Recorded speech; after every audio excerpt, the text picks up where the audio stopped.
ప్రభువైన యేసుక్రీస్తు నామములో మీ అందరికీ వందనాలు. నేటి దేవుని వాక్యమును చదువుకుందాం. ఎఫెసీయులకు రాసిన పత్రిక 6వ అధ్యాయము 17వ వచనము. మరియు రక్షణ అయిన శిరస్రానమును దేవుని వాక్యమును ఆత్మ ఖడ్గమును ధరించుకొనుడి.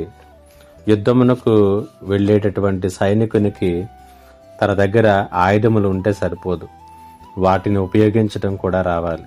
లేకపోతే శత్రువు చేతికి సులువుగా చిక్కుకొట్టాడు, లేదా శత్రువు చేతిలో అతడు మరణించేటటువంటి అవకాశం కూడా ఉంటుంది. అదేవిధముగా విశ్వాస యాత్రలో కూడా మన విరోధి అయినటువంటి అపవాది గర్జించి సింహం వలె తిరుగులాడుచున్నాడు.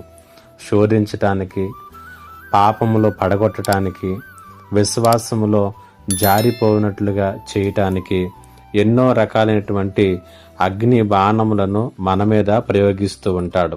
అందుకనే పౌలు ఎఫెసీయులకు రాసిన పత్రిక 6వ అధ్యాయము 10వ వచనము నుండి 17వ వచనం వరకు ఉన్నటువంటి లేఖన భాగంలో ప్రతి విశ్వాసి కూడా సర్వాంగ కవచాన్ని ధరించుకునమని ఆయన ప్రోత్సహిస్తూ ఉన్నాడు. వీటిలో మనము అపవాది తంత్రములను ఎదిరించుటకును, అలాగునే జయించుటకును అవసరమైనటువంటి ప్రాముఖ్యమైనటువంటి ఆయుధం ఏంటంటే దేవుని వాక్యమనే ఆత్మ ఖడ్గాన్ని ధరించుకునమని పౌలు సెలవిస్తూ ఉన్నాడు.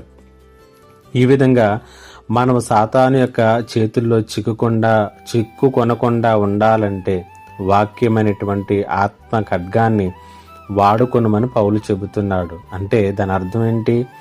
మన దగ్గర బైబిల్ ఉండాలని మాత్రమే దాని అర్థం కాదు. బైబిల్లో ఉన్నటువంటి వాక్యమును మనం ఎరిగిన వారమై ఉండాలి.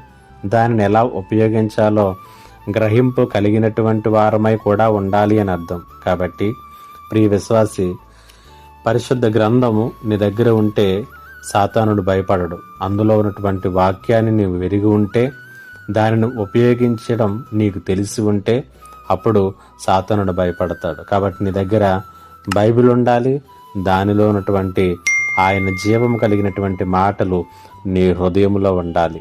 ఆ రీతిగా నీ జీవితంలో వాక్యం ఉన్నదో లేదో, పని చేస్తుందో లేదో పరిశీలన చేసుకో. ప్రార్థన చేసుకుందాం. మా దేవా, నీకు వందనాలు. ఈ మాటల చేత ప్రతి విశ్వాసి తన అంతరంగమును, ఆత్మీయ జీవితమును పరిశీలన చేసుకుని ఎల్లప్పుడూ వాక్యమును ధ్యానించి పఠించి ఆ వాక్యాన్ని హృదయంలో భద్రపరుచుకుని వాక్యానుసారముగా నడిచే కృప దయచేయమని యేసు నామములో అడిగి వేడుకొనిచున్నాను తండ్రి. ఆమేన్.